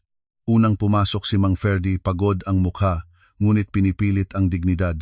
Tumingin siya agad sa higaan ni Tala, lumubog ang kanyang mga mata. Si Aling Nena ay sumunod na may dalang bag ng mga bunga at habang inilalagay ito ay nagtanong na, "Tala ngayon, mahal ko? May kakaibang nangyari?" Umiling ako at sumagot agad, "Hindi po, katulad pa rin." Pinigilan ko ang tunay na sagot. Hindi ko pa ito sasabihin, kulang pa ang ebidensya para magsalita. Ang maaga sa pagsasalita ay katulad ng pagpatay sa iyong sarili. Pinuri siya ni Aling Nena ng may pagmamahal. "Kapagod ka ng labis. Narito na kami, tulungan ka namin ngayong gabi." Tumango ako, ngunit ang aking utak ay nagsasabi, ang mabuting tao sa tahanan na ito ay marami. Kung ang katotohanang aking pinaghihinalaan ay totoo, ang pinakamasama ay nasa posisyon na pinagkakatiwalaan ng lahat ng pinakamarami. Huling pumasok si Ramon. Hawak niya ang isang bag at habang inihahati ang mga dala ay nagsalita ng naririnig sa labas ng sala, "Irene, nandito na ako." Lumingon siya sa akin at iniyukod para huminahon ko sa noo katulad ng ugali niya. Nakatayo akong tahimik at hindi lumayo, hindi rin humiwalay. Natatakot ako sa sariling kamay. Natatakot ako na sa pagkakataong ito ay hindi ko maintindihan kung ang paglapit ay asawa o isang palabas. Nang gabing iyon pagkatapos ng paglilinis, inilagay ni Aling Nena ang kanyang mga gamit at umupo upang kumain. Si Mang Ferdi ay nagtanong ng ilang salita tungkol sa probinsya at sumagot ng maikli si Ramon. Ang hangin sa labas ay tahimik kapag mula sa labas ang titingnan. Ang tahanan ay maayos at napakaayos. Nakatayo ako sa harapan ng pagkain, nagkukunwaring kalmado, ngunit sa aking utak ay isang plano ang nagsisimulang bumuo ng maayos. Kailangan mong subukan. Hindi sa pamamagitan ng pagtatalo, kundi sa pamamagitan ng isang salita para makita ang reaksyon niya. Isang taong walang kasalanan na narinig ang isang ordinaryong bagay ay magiging ordinaryong reaksyon. Ngunit isang taong may tinatago kapag natamaan ang tamang punto, ang katawan ay laging magbibigay ng palatandaan kahit saglit lamang. Inilapat ko ang aking mga kutsara at tinidor sa mesa, tumingin sa mangkok ng sabaw at sinadyang magsalita ng walang direksyon. Kanina ay parang bahagyang gumalaw ang kamay ni Tala. Hindi ko alam kung reflex o hindi. Sinabi ko ito ng maliwanag at walang emosyon, katulad ng isang pagkukwento ng kaganapan sa labas ng palengke. Ngunit sa sulok ng aking mata, tiningnan ko si Ramon. Habang kinukuha niya ang isda para kay Aling Nena, huminto sandali ang kutsara. Isang sandali lamang. Isang maliit na sandali na kung hindi ka nakaalerto ay hindi mo mapapansin. Ngunit ako ay nakatayo sa estado ng isang sirang gitara, kaya ang maliit na saglit na iyon ay napakalinaw sa aking paningin. Agad nang ngumiti si Ramon, mabilis nang ngumiti hanggang iniisip ng tao na ligtas na ang lahat. Tumingin siya sa mga magulang niya. Siguro reflex lang, nangyayari yan sa ganitong uri ng kondisyon. Nagsalita siya at pagkatapos ay nagpatuloy sa pagkuha ng isda. Kalmado ang boses, ngunit naramdaman ko na ang katahimikan sa likod ng kalmadong iyon ay manipis. Manipis katulad ng papel butas mo ng bahagya ay mabibiyak. Inangat ni Mang Ferdi ang kanyang ulo, kumislap sa kanyang mga mata ang isang munting pag-asa. "Talaga? Baka gumaling na ang anak ko." Si Aling Nena ay mabilis na nagtanong, "Maliwanag ba ang nakita mo, Irene?" Baka gumigising na si Tala. Tumingin ako sa mga magulang sa biyanan at nanlumo ang loob ko. Ngunit hindi ko maaaring maglabas ng malaking pag-asa ngayon kapag nagsalita ako ng malakas. Si Ramon ay magiging alerto. Sumagot lang ako nang maingat. Hindi ko masigurado. Sandaling kilos lamang ng kamay niya. "Abangan natin." Ngumiti si Ramon nang mabilis ngumiti ng katulad ng isang taong nagagalak. Ayon sa ibang tao, nagagalak ito. Ngunit naramdaman ko na ang ngiting iyon ay manipis. Manipis katulad ng isang tela, sinsay lang ay mapipiyak. Matapos ang hapunan, nang nakaaayos na si Aling Nena at si Mang Ferdi para matulog, at tahimik na ang labas ng sala, pumunta ako sa kwarto. Sinabi ko sa aking sarili, kailangan mong subukan isa pa. Hindi sa pamamagitan ng pagtatalo, kundi sa pamamagitan ng isang simpleng tanong para malaman kung gaano kaliwanag ang kanyang reaksyon. Pagkatapos ng matagal na tahimik, Nang si Ramon ay nakaratay na sa tabi ko at tiningnan ang kisame, bahagya ko siyang tinawag. Ramon, Isang sigaw, tinitingnan pa rin niya ang kisame. Nagkukunwari akong iniisip ang hinaharap, mabagal ang boses. Noon ay bumili ka ng insurance para kay Tala, tama ba? Marahang huminto si Ramon, napakaliit, napakamaikling sandali. Pagkatapos ay ngumiti siya nang nakatingin sa isang tabi at nagtanong, bakit mo biglang tinanong iyan? Sumagot ako agad katulad ng isang alalahanin lamang ng isang asawa. Naisip ko lang, matagal na kaming nag-aalaga ni Tala kung may mangyari man kahit ano ang process, anong dokumentasyon ang kailangan. Nagtanong lang ako para makalam. Kung may mangyari, ay sadyang sinabi ko para maging mababa ang tono. Isang Pilipino na may kinakatakutang mangyari ay kadalasang gumagamit ng ganitong paraan ng pagsasalita. Huminga ng malalim si Ramon, lumipat ang kumot. Saan mo nakuha na may binili akong insurance? Wala naman. Iniisip ko lang baka meron, baka wala. Nagtanong lang, mararamdaman ko ang nanggaling sa kanya, isang maliit na pressure, katulad ng isang taong nalaman na may napagsimulan na ang hangin, ngunit mabilis siyang nagsalita muli. Mahinahon, mayroon, para sa pag-iingat, ngunit huwag kang mag-alala. Ang huwag kang mag-alala ay maaaring marinig bilang pakikiramay. Ngunit para sa akin ito ay katulad ng isang babala. Nanahimik ako ng ilang saglit, at pagkatapos ay bahagya ko siyang tinuloy. Isang pangwakas na tanong na mula pa sa hapon ay inihahanda ko. Naisip ko kung gumising si Tala, magpapasaya ang lahat. Ngunit bakit palagi itong nangyayari kapag may reaksyon siya? Pagkatapos ay mas matagal pa siyang manhid. Hindi ko pa natapos ang salita, si Ramon ay biglang lumiko. Sa dilim, ang kanyang mga mata ay naging maitim. Nagsalita siya ng mababa, katulad ng isang taong nagpipigil ng pagwawala. May mga taong hindi dapat gumising. Naging malamig ang aking buong katawan. Ang mga salitang iyon ay bumagsak sa hangin katulad ng isang click na kandado. Hindi ito katulad ng pagsasalita ng isang kapatid na nagmamahal sa kapatid. Hindi ito nagpapakita ng pagmamahal o pagdamay, malamig ito at mabilis. Katulad ng isang taong sinusuri kung tama ang takbo ng isang makina.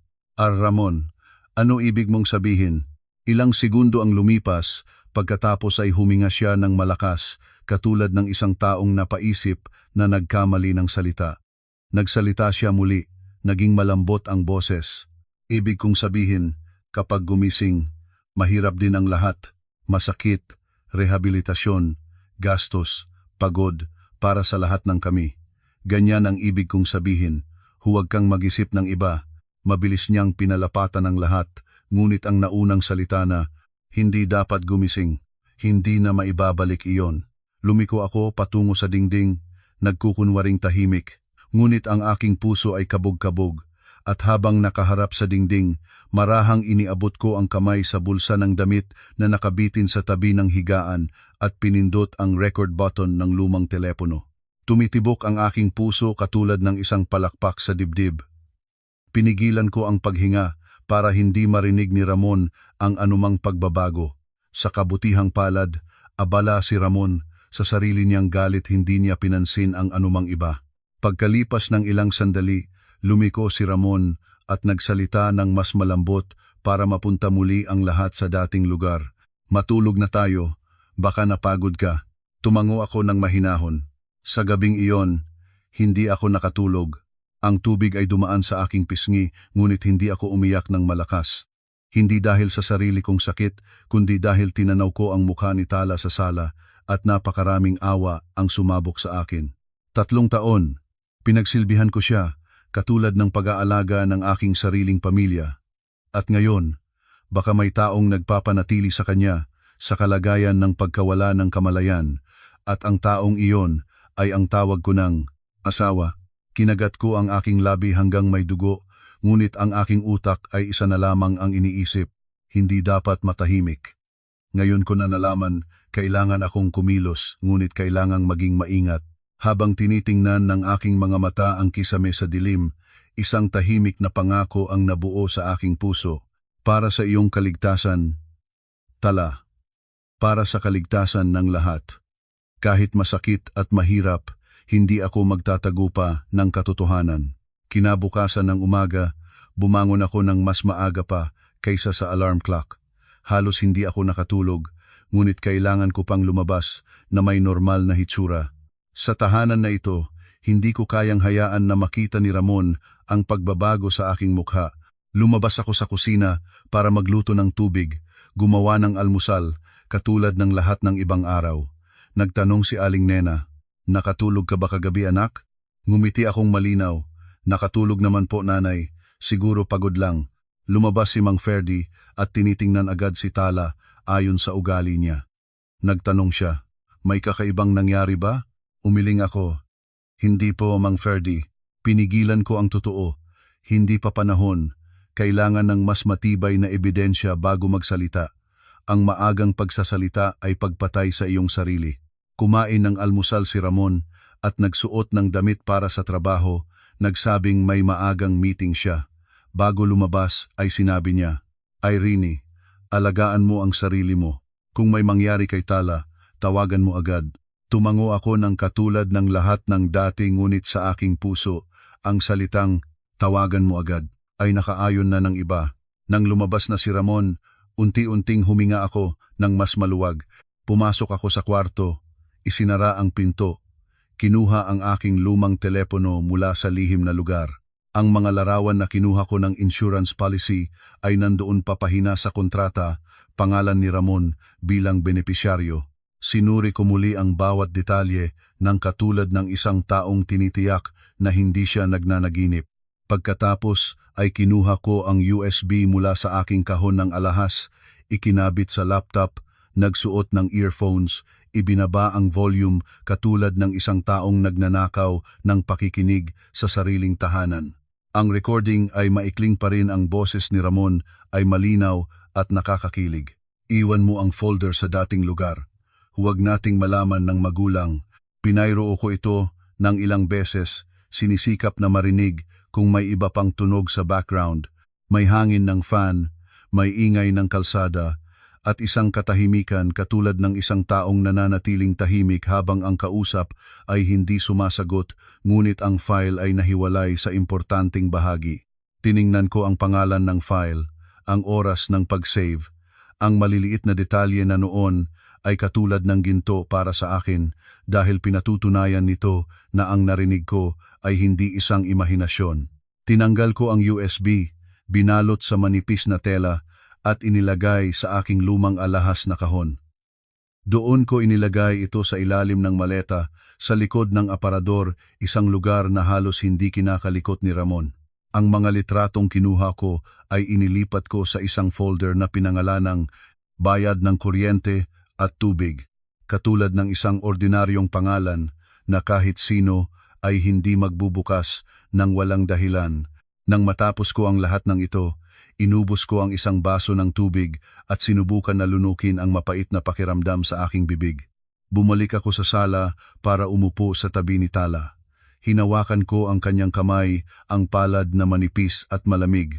Sinabi ko ng mahinahon, hindi ko alam kung para sa kanya o para sa aking sarili, "Tala, ang tubig ay may lalim, ngunit hindi kailangan ng madaling alon para mapanganib ang isang tao.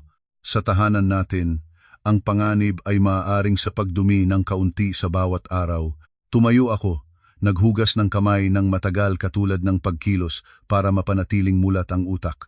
Ngayon ay hindi lang gumagawa ng mga putahe ang aking mga kamay, gumagawa din sila ng isang mas malalim na trabaho. Sa isang tahanan kung saan hindi ka na sigurado kung sino ang mapagkakatiwalaan, ang trabaho ng mga kamay ay protektahan ang katotohanang natuklasan mo. Nang hapon, nag-alinlangan si Corazon bago siya umalis. Sinabi niya sa akin ng ilang tagubilin tungkol sa pag-aayos ng posisyon, at bago siya tuluyang lumabas, biglang nagtatanong, "Ma'am Irene, gusto mo bang gumawa na ako ng listahan ng mga gamot na available para malaman natin kung kailangan pang bumili?" "Oo, gawin mo. Bahala ka." Sa pagkakataong ito, nang binubuksan ni Corazon ang cabinet ng gamot at isa-isang tinitingnan ang mga kahon, nag-uusap kami ng mahinahon, at pagkatapos, Isang bagay sa loob ng aparador ang biglang naalala ko. Ang vial na noon ay nakita ko nasa isang tiyak na lugar noong panahong iyon, ngunit ngayon ay wala na. Namindim ako. Baka inilipat ni Ramon. Baka nasa ibang lugar. O baka nang marinig niya ang aking tanong kagabi, naisip niyang kailangan niyang iligtas ang bagay na iyon mula sa mapangahas na mga kamay. Hindi ko sinabi ang aking inaalala kay Corazon. Mapapahamak pa ang sitwasyon kung masyadong maraming tao ang nakaalam. Salamat, Nurse Corazon. Ipagpapatuloy mo na lang ang trabaho mo. Nang umalis si Corazon, tahimik na muli ang sala. Umupo ako sa tabi ni Tala. Ngayon ang pagkakataon kailangan ko ng isang taong mapagkakatiwalaan na may kaalaman sa medisina para matiyak ang aking mga pinaghihinalaan. Si Marivic. Kinuha ko ang aking telepono. Tumawag. Bago pa man nagsimulang magsalita si Marivic, sinabi niya, "Irene, kumusta ka? Sa tono mo, may nangyari na ata." "Marivic, kailangan ko ng iyong tulong." Nagkita ako ng isang bagay. Sandaling tumaas ang kamalayan ni Tala at nagsalita siya ng bahagya. Anong sinabi niya? 4 na salita. Ang inakala kong nagtuturo sa isang lugar. Nahanap ko ang isang life insurance policy na siya ang insured at ang kuya niya ang beneficiary, at narinig ko sa isang recording ang boses ng kuya niya na nagsasabing ilago ang folder at huwag malaman ng magulang. Nanahimik si Marivic ng ilang segundo. "Irene, hindi ka na nagtatanong ng basta-basta." "Hindi. Ngunit kailangan ko ng isang doktor na mapagkakatiwalaan para masuri ng propesyonal." Nagtanong si Marivic ng tuwid. Saan siya pumunta sa ospital dati? Alin ang espesyalista niya ngayon? Isa sa neurological unit ng isang malaking ospital dito. May kilala akong neurologist, Dr. Aquino, lumang kasosyo ng aking tita sa pag-aaral. Matiyak, hindi nagmamadali sa konklusyon. Ngunit kailangan mong magdala ng mga dokumento, lahat ng larawan, lahat ng pirasong mayroon ka. Mataas na humaba ng aking paghinga. Nagsalita si Marivic ng seryoso, at Irene, huwag kang kumilos ng mag-isa. Kung may pinaghihinalaan ka, kailangan ng ebidensya, huwag kang maging pabaya. Nakakuha na ang aking kausap ng direksyon ng aking kwento nang hindi ko kailangang sabihin ang lahat. Nagpasalamat ako at ibinaba ang telepono. Nanatiling nakaupo sa tabi ni Tala, hinawakan ang kanyang kamay. Nagsalita ako ng mahinahon, hindi ko alam kung maririnig niya. "Tala, kung totoo ang aking pinaghihinalaan, hindi dahil masamang tao ang asawa ko, kundi dahil mas mahal niya ang sariling kaligtasan kaysa sa iyo. Kailangan kong ilabas ito. Para sa iyo, para sa katotohanan." Tumayo ako para hugasan ang aking mga kamay. At sa aking puso ay isang desisyon ang nabuo, hindi pa malinaw lahat, ngunit tiyak na hindi na ako maaaring mamuhay sa pamamagitan ng ugali lamang. Kailangan ko na ring mamuhay sa pamamagitan ng tapang. Sumunod na araw, nag-araro ako para makita si Dr. Aquino. Sinabi ko kay Aling Nena na magpupunta ako para bumili ng ilang gamot at magtanong tungkol sa medikal na mga bagay. Tumango si Aling Nena nang walang pag-alinlangan. "Pumunta ka, anak. Ako na ang bantay kay Tala." Tumingin ako kay Aling Nena, isang mabait na babae na ginagastos ang lahat ng pag-asa sa isang anak, at naramdaman ko ang sabay-sabay na pagmamahal at habag. Ang mabuting tao sa tahanan na ito ay marami. Kung ang aking pinaghihinalaan ay totoo, ang pinakamasamang bagay ay nangyayari sa lugar na pinakamalayo mula sa pag-aalala ng iba. Nagbihis ako ng simple, isinakay ang aking bag na naglalaman ng mga iimprima ng litrato, ng mga talako at ng ilang impormasyon na iniwan ko sa aking sarili sa isang papel. Sa pintuan, biglang nagsalita si Aling Nena. "Irene, maagang umuwi ka, huwag kang magpagabi." "Opo, Aling Nena." Binuksan ko ang pinto at lumabas, at ang sikat ng araw ay mainit sa aking mukha. Si Dr. Aquino ay isang lalaki na nasa 50 taon, payat ang katawan, matalas ang mata, ngunit mahinahon ang tinig. Hindi siya katulad ng mga doktor sa mga pelikula na parang laging nagpaparusa ng hatol. Tinitingnan niya ang mga dokumento, tinitingnan ang mga litrato, at maingat na nagtatanong sa akin ng isa-isa. Gaano nakatagal ang pasyente? Nakapag-regular na check-up ba? Sinong nagbibigay ng gamot? Alin ang reseta? Anong klase ng tubing katawan? Sumagot ako ng isa-isa. Malinaw at walang emosyon. Dahil sa mga bagay na may kaugnayan sa buhay, ang emosyon ay nagpapalito lamang. Pagkatapos ng pagtingin sa mga litrato at mga dokumento, nagsalita si Dr. Aquino ng dahan-dahan. Hindi ko maaaring magkonklusyon kapalit ng investigating authority. Nauunawaan mo ba? Ngunit sa medikal na aspeto, kung may katibayan na nagbibigay ng malakas na sedative nang walang reseta sa isang pasyenteng nagsisimulang gumaling ang kamalayan, ang panganib ay malaki, maaaring mapabagal o mapigilan ang pagbawi ng kamalayan. Sa madaling salita, ang taong gustong gumising ay mahirap na gumising. Kung may ebidensya na ito ay nangyayari ng paulit-ulit, ang unang hakbang ay itigil ang lahat ng gamot na hindi bahagi ng reseta at dalhin ang pasyente sa ospital para sa kumpletong pagsusuri. Ang salitang legal ay lumitaw sa inyong sitwasyon, sabi ni Dr. Aquino ng mabagal. Kung may katibayan na may taong sadyang nagbibigay ng gamot sa isang taong walang kakayahang magprotekta sa sarili, iyon ay isang seryosong usapin. Naramdaman ko ang bigat ng salitang legal. Hindi ko gusto na ang buhay ko ay magiging isang kaso. Gusto ko lang na ligtas si Tala. Ngunit naunawaan ko rin na may mga sitwasyon na kapag naabot na ang hangganan ng buhay at kamatayan, hindi na maaaring angkop ang mga nakasanay na solusyon. Nagpasalamat ako kay Dr. Aquino at nagpasalamat din kay Marivic. Nang lumabas ako ng klinika, ang langit ng Maynila ay dilim na ng hapon, ngunit mas magaan ang aking pakiramdam kaysa noong umaga.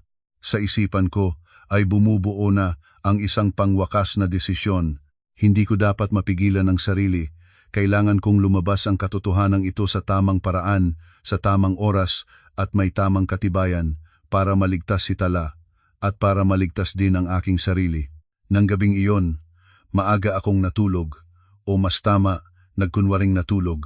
Matagal na ring ugali ni Ramon ang gumising sa hating gabi para tingnan si Tala, iyon ang sinasabi niya. At kahit gabi, hindi na ko natutulog nang tuluyan, lagi may kalahating pandinig na alerto. Ngunit ngayong gabi handa na ako. Ang aking lumang telepono ay nakalagay sa bulsa ng damit na nakabitin, malapit sa higaan, pinagsimulan ang record button at isinara ang lahat ng notification para hindi may tunog na lalabas. Humiga na si Ramon sa tabi ko, nag-scroll ng telepono, lumiwanag at lumipas ang screen, pagkatapos ay naging madilim. Nagkunwari akong tulog pantay ang paghinga, hindi gumagalaw. Mga 1:00 ng madaling araw, nagsimulang gumalaw si Ramon. Dahan-dahan siyang bumangon mula sa higaan, ang yapak ay tumitigma sa sahig, isang maliit na tud. Lumabas siya ng kwarto, bahagyang iniwang nakabukas ang pinto, hindi ganap na nakatanggal, kundi nakabukas ng kaunti, sapat para makita pa rin ang asawa sa higaan, ngunit hindi masyadong maririnig ang nangyayari sa loob. Dahan-dahan akong nag-isa hanggang sa bilangin ko ng 10 beses, pagkatapos ay maingat akong bumangon. Nagsuot ng tsinelas ng dahan-dahan, isa-isang hakbang iniiwasan ang mga lugar na tumutunog sa sahig. Pinagmasdan ko ang puwang sa pinto at nakita ang anino ni Ramon sa dingding, mahaba at payat. Ibinuksan ko ng bahagya ang pinto at tumingin sa sala. Nakatayo si Ramon sa harapan ng medicine cabinet sa tabi ng higaan ni Tala. Ang kamay niya ay kalmadong binuksan, ang drawer walang pag-aatubili, walang pagdududa, katulad ng isang taong maraming beses nang ginawa ito. Inilabas niya ang isang kahon ng bitamina, binuksan ang takip. Sa loob ay isang maliit na vial na nakatago ng maayos, katulad ng pagtago ng isang sirang bagay. Kinuha ni Ramon ang vial, inilagay sa mesa, at inilabas ang isang syringe mula sa medical bag. Ang mga galaw niya ay mabilis at maayos, hindi katulad ng isang taong hindi pasanay. Ito ay gawa ng isang taong maraming beses nang ginawa ang gawaing ito. Inihanda niya ang solusyon sa syringe. Dahan-dahang inilabas ang hangin at yumukod sa IV line ni Tala. Sa sandaling iyon, nais kong sumugod palabas, sumigaw, bungkalin ang syringe mula sa kanyang kamay, ngunit ang mga paa ko ay katulad ng pinahigpitan sa sahig. Kung magwala ako ngayon, Kasama lang si Aling Nena at Mang Ferdi, sa ibang silid maaaring mapanganib ang lahat para kay Tala. Nagpasok si Ramon ng syringe sa port ng IV tube. Unti-unting itinutulak ang gamot dahan-dahan, isang tiktak katulad ng pagbubugas ng ulan sa bato. Nang matapos ay mabilis na winalis ni Ramon ang tampon at itinapon sa basurahan, pagkatapos ay itinuwid ang kumot ni Tala. Ang pagtutuwid na iyon ay malambot ngunit para sa akin, ang lambot na iyon ay katulad ng isang kulay lamang sa ibabaw ng bulok na kahoy. Bago siya lumingon, mabilis niyang tinitigan ang paligid ng sala katulad ng ugali ng isang taong sinisigurado kung may nakakita. Pinigilan ko ang aking paghinga at napamanhid sa dingding. Bumalik si Ramon sa kwarto. Narinig ko ang mga yapak na malayo na at pagkatapos ay muli akong nagsimulang huminga. Ang buong katawan ko ay katulad ng bagong nakatakas sa isang bagyo. Maingat na bumalik ako sa higaan at humiga ng eksakto sa dating posisyon.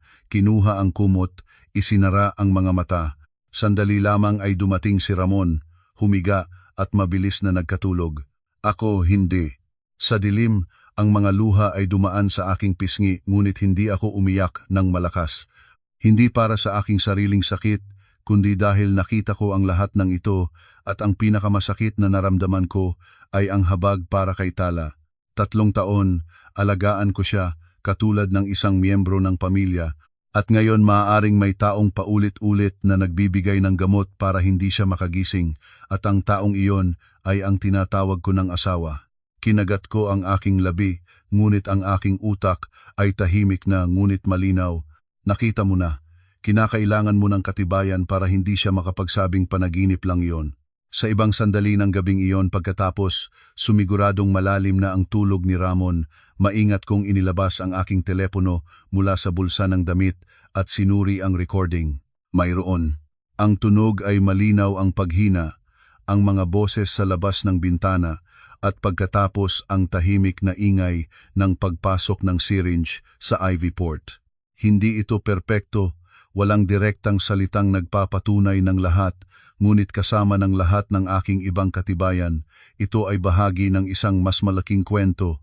Inilipat ko ang recording sa isang cloud storage na tanging ako lang ang nakakaalam, at pagkatapos ay nanahimik ako ng matagal, tinitingnan ang kisame. Alam ko na ang susunod na hakbang ay hindi madali, ngunit alam ko rin na ang pagiging tahimik ay mahal din ang kapalit para kay Tala, para sa katotohanan. Para sa lahat ng taong nagmamahal ng tapat sa tahanan na ito at hindi nararapat sa ganitong kataksilan. Nagising ako ng mas maaga kaysa sa alarm, ngunit ngayon ay may ibang dahilan.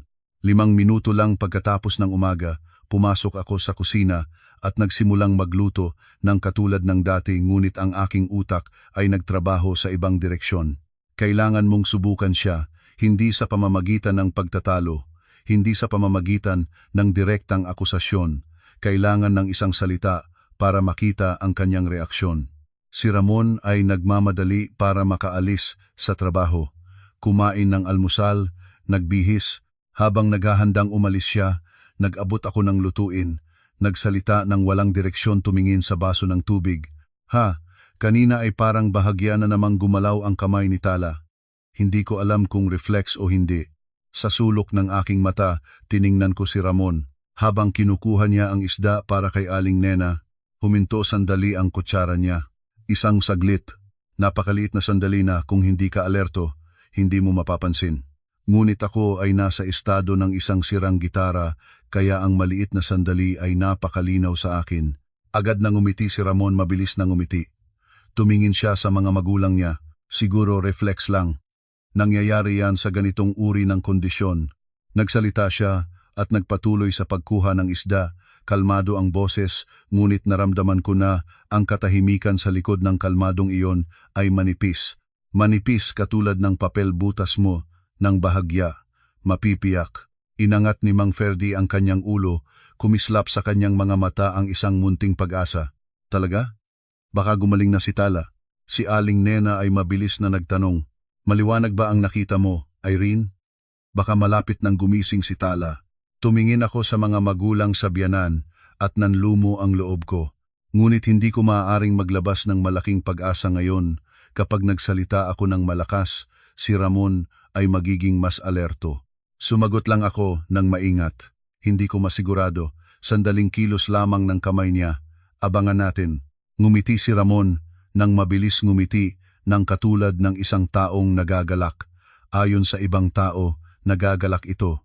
Ngunit naramdaman ko na ang ngiting iyon ay manipis. Pagkatapos ng hapunan, nang nakaayos na sina Mang Ferdy at Aling Nena para matulog at tahimik na ang labas ng sala, pumunta ako sa kwarto. Naramdaman ko sa aking loob na oras na ang huling pagsubok bago ang pinakamalaking hakbang. Humiga akong nakaharap kay Ramon at nang manatiling nakatingin siya sa kisame, marahang tinawag ko siya, "Ramon." Noong, bumili ka ng insurance para kay Tala? Tama ba? Huminto si Ramon isang napakaliit na sandali. Pagkatapos ay tumingin siya sa isang tabi at nagtanong, "Saan mo nakuha na may binili akong insurance?" "Wala naman. Naisip ko lang baka kailangan pala nating malaman. Kung may mangyari kahit anong bagay, anong proseso, anong mga papel ang kailangan." Huminga ng malalim si Ramon, lumipat ang kumot. "Mayroon. Para sa pag-iingat. Ngunit huwag kang mag-alala." Nanahimik ako ng ilang saglit. Pero parang naisip ko rin kung gumising si Tala, masaya ang lahat.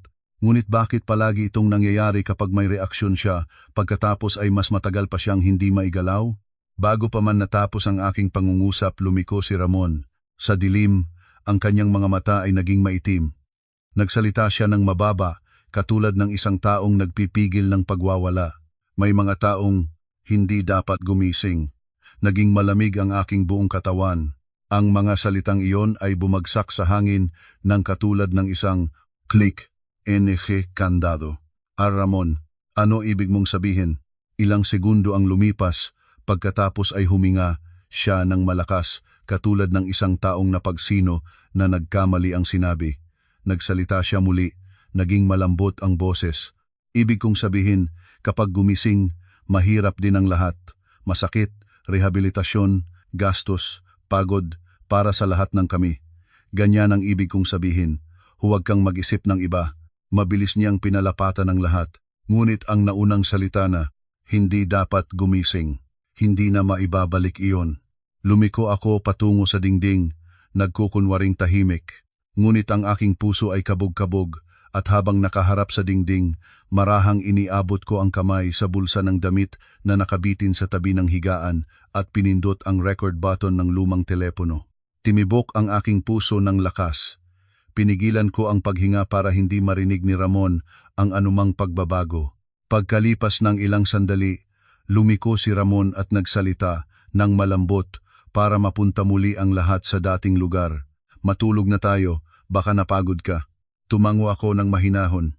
Sa gabing iyon, hindi ako nakatulog. Ang tubig ay dumaan sa aking pisngi, ngunit hindi ako umiyak ng malakas. Hindi para sa sarili kong sakit, kundi dahil tinanaw ko ang mukha ni Tala sa sala at ang habag ay sumabog sa akin. Kinagat ko ang aking labi hanggang may dugo. Kinuha ko na ang katibayan. Kailangan ko na itong gamitin ng tama. Ngunit kailangan ito sa tamang oras, kailangan maging handa. Kinaumagahan, pagkatapos ng almusal, nang si Ramon ay nasa opisina na at si Mang Ferdy at Aling Nena ay nasa kwarto na nila, umupo ako sa tabi ni Tala. Hinawakan ko ang kanyang kamay, tumingin sa kanyang mukha. "Tala, sabi ko sa iyo noon, hindi ko hayaan ang katotohanan ito na lumubog. Ngayon ay handa na ako. Handa na ang lahat ng katibayan." Tumayo ako, sinigurado na maayos ang kumot ni Tala, at bumalik sa kwarto. Kinuha ko ang aking telepono at tinawag si Marivic. Pagkabukas ng linya, nagsalita ako ng tuwid. "Marivic, nakita ko na lahat. Nandoon ako ng gabi, nakita ko si Ramon na nagbibigay ng gamot sa IV ni Tala, at may recording na ako ng isang pahayag niya na nakakalat ang pagdududa." Nanahimik si Marivic ng ilang segundo.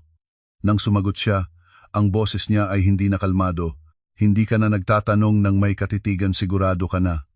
Ngunit Irene, huwag kang kumilos ng mag-isa. Kailangan mo ang mga autoridad. Kailangan ng doktor para suriin ang kondisyon ni Tala ngayon. At kailangan ng formal na reklamo." "Alam ko na." Mayroon kang lahat ng 3 bahagi ang medical documentation, ang insurance policy, at ngayon ang recording. Hindi na ito simpleng akusasyon. Ito ay isang kaso. Alam ko. Irene, tiwala ka ba sa sarili mong kaligtasan sa ngayon?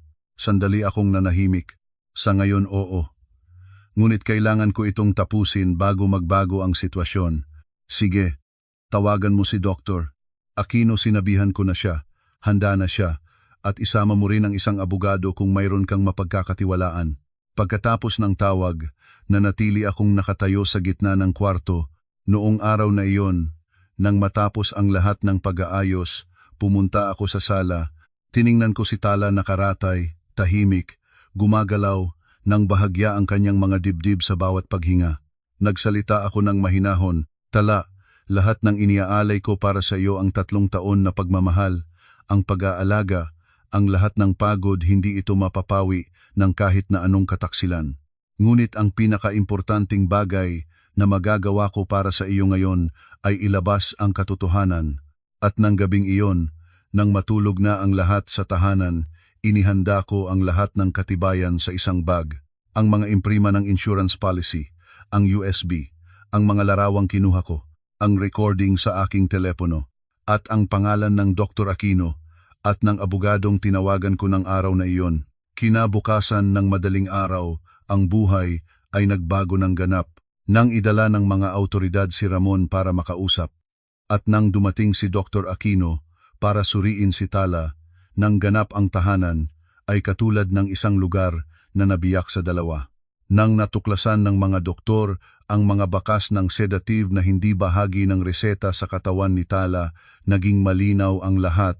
Si Mang Ferdi ay nakatayo sa labas ng silid ng ospital, nakayukod, hindi gumagalaw. Si Aling Nena ay umiyak. Nang malumanay, hindi na katulad ng malakas na pag-iyak, kundi ang iyak ng isang taong naubusan na ng luha. Umupo ako sa tabi ni Aling Nena, hinawakan ang kanyang mga kamay. Aling Nena, nagmahal ka ng tunay kay Tala, hindi ikaw ang may sala dito. Irene, anak. Nanginig ang kanyang mga labi. Patawarin mo kami. Ang naging bahagi namin sa pagmamaliit sa iyo. Umiling ako. Hindi na kailangan ng pagpapatawad. Kailangan na lang nating alagaan si Tala ngayon. Unti-unti, sa loob ng mga sumunod na araw, nagsimulang gumalaw ang mga bagay. Nang tinanggal ang mga gamot na hindi na sa reseta at pinalitan ang pag-aalaga ni Tala sa ika-5 araw, nagsimulang may mga reaksyon ang kanyang katawan. Sa ika-9 na araw, bahagya niyang ipinindot ang kamay ni Aling Nena. Sa ika-12, mahinahon niyang binuksan ang mga mata. Ang mga matang iyon ay naglakbay sa paligid at huminto sa aking mukha. Nagsalita si Tala nang mahinahon pangaw ang boses. Ate Irene, nabuwal ako sa tabi ng higaan at umiyak ng walang tunog. Si Aling Nena ay halos nawalan ng ulirat, kailangang may humawak sa kanya. Si Mang Ferdi ay umiyakang nakaluhod sa tabi ng higaan, ang isang matatag na lalaki, ngunit ngayon ay ganap na nagpapakita ng pagbabago. Mga araw pagkatapos, nang si Tala ay may sapat na lakas para sumagot ng ilang tanong, nagsalita siya ng mahinahon. Sinabi niya na sa panahon ng kalahating kamalayan niya, narinig niya ang mga tunog sa paligid niya. Minsan ay narinig niya si Ramon na nag-uusap sa telepono, binanggit ang folder sa ilalim ng altar. Minsan ay narinig niya ang malapit sa kanyang higaan mga salitang, "Huwag kang gumising." Si Tala ay hindi naiintindihan ng buo ang lahat, ngunit naramdaman niya ang takot, katulad ng nakakulong sa isang madilim na kahon, at ang hawak ng susi ay ang taong dapat na magbukas nito. Kaya naman nang bigyan ng pagkakataon ang kanyang kamalayan, nang umaga na iyon ginamit niya ang natitirang lakas para makapagbigay ng isang pahiwatig. Nang marinig ko ito mula sa sarili niyang bibig, hindi na ako nakapagsalita ng matagal. 4 na salita. Sa ilalim ng altar ni Tatang, iyon ang nagiba ng lahat. Nag-file ako ng diborsyo, pagkatapos malinaw ang lahat. Hindi dahil malakas ako, katulad ng sinasabi ng iba sa mga magandang kwento, kundi dahil walang ibang paraan para huminga. Ang mamuhay kasama ng isang taong kaya niyang tingnan ang buhay ng kapatid niya bilang isang kalkulasyon, natatakot akong isang araw ay magiging biktima rin ako, Ang magpanatili ng sarili ay mas mahalaga kaysa sa panatilihin ang kasal, ngunit ang paghihiwalay ay hindi katulad ng pagtanggal ng lahat. Si Mang Ferdy at Aling Nena, wala silang ginawang mali. Nagtiwala lamang sila ng labis sa panganay na anak, katulad ng maraming magulang. Lumipat ako sa isang maliit na kwarto na inupahan, malapit pa rin sa lumang apartment. Hindi para mag-alinlangan, kundi para madaling tumakbo-takbo sa pag-aalaga kay Tala habang nasa rehabilitasyon. Si Tala ay nagsimula sa simula. May mga araw na ang tanging nagagawa niya ay bahagyang itaas ang isang daliri at nang kawis ang pawis sa kanyang likod. May mga araw na ang sakit ay napakalaki, namumutla ang kanyang mga labi, nagpapatulo ng luha ngunit hindi siya sumisigaw. Tiningnan ko siya at ang aking puso ay nasaktan. Ngunit si Tala ang naging pinaka-nakamamanghang tao na nakilala ko. Nagsalita siya ng mahinahon. Mas takot akong bumalik sa dating kalagayan kaysa sa sakit, Ate Irene. Sa pagdinig ko noon, wala akong nasasabi. Hawak ko lang ang kanyang kamay. Sa panahon ng rehabilitasyon, nakilala ko si Dr. Micaelo, ang physical therapist ni Tala. Hindi siya katulad ng mga taong madalas makita sa mga pelikula. Tahimik ang paraan niya, hindi nagtatanong ng labis tungkol sa personal na bagay. Minsan lamang ay naaalala ko na inaalalayan niya akong mag-inumin ng tubig habang nanonood ako kay Tala sa therapy session. Kapag nabuwal ang nagtatago, sino ang tutulong sa nagtatago? Sabi niya ng simple, iyon lang. Hindi mulala, ngunit tamang-tama ang kinikinalabasan. Matapos ang matagal na panahon, unti-unti ay nagiging mas malapit kami ni Dr. Micaelo, katulad ng paglapit ng dalawang taong parehong nakaalam na ang buhay ay hindi palaging maayos ang takbo. Isang taon pagkatapos ng araw na gumising si Tala ng totoo, nag-alok siya sa akin ng isang simpleng singsing ng pilak. Nagsalita siya, hindi ko maaaring pangakuan kang magiging walang bagyo ang buhay natin. Kaya lang nangangako akong hindi ka iiwanang mag-isa sa gitna ng bagyo. Tumango ako. Hindi na kailangan ng mga matamis na salita. Kailangan ko lamang ng isang taong hindi magpapahirap sa akin para patunayan ko ang pagmamahal. Ang aming kasal ay simple isang maliit na handaan sa tahanan ni Mang Ferdy at Aling Nena. Naglagay si Aling Nena ng isang lumang suklay sa aking buhok at sinabi, "Saan ka man pumunta, anak ka pa rin ng aming pamilya." Hinawakan ni Mang Ferdy ang aking kamay nang matagal, pangaw ang boses. "Utang na loob ko sa iyo hindi ko malilimutan." At si Tala nakatayo sa tabi ko sa berdeng damit, matatag na ang mga paa, maliwanag ang mga mata. Nagsalita siya ng mahinahon, "Ate, huwag nang mag-alinlangan. Ayos na ako. Pumunta ka na." Maraming taon pagkatapos, habang nakahawak ko ang aking anak na babae sa balkonahe, nanonood kay Dr. Micaelo na nagtatawanan kasama ang bata, at narinig ko si Tala na tumawag para ibalita na may bagong itaas ng sahod. Sa sandaling iyon, naunawaan ko ang buong kahulugan ng natapos na lahat. Ang araw na iyon ang sandali na si Tala ay nasa pinakamanipis na kamalayan niya at pinili niyang magsalita ng 4 na salita sa akin sa ilalim ng altar ni Tatang. Ang 4 na salitang iyon ay hindi lamang nagligtas sa kanya. Nalantad nito ang isang taong katulad ng Belo, binuwag ang isang pamilya, niyanig ang lahat ng tiwala, ngunit binuksan din nito ang mga naiwang buhay sa isang mas tunay na landas. Masakit, mahirap, ngunit totoo. Sa buhay, may mga sandali na kailangan mong ilabas ang katotohanan, kahit masakit, para iligtas ang iba at iligtas ang sarili mo. At mayroon ding mga sandali na ang pagmamahal ay kailangang may katinuan, dahil ang pagmahal sa maling tao ng maling paraan ay maaaring magdala sa iyo sa isang lugar na hindi ka na makalalabas pa. Habang may buhay, may pag-asa. Ngunit ang pag-asa ay mas mabisang kapag may tapang ding kasabay nito.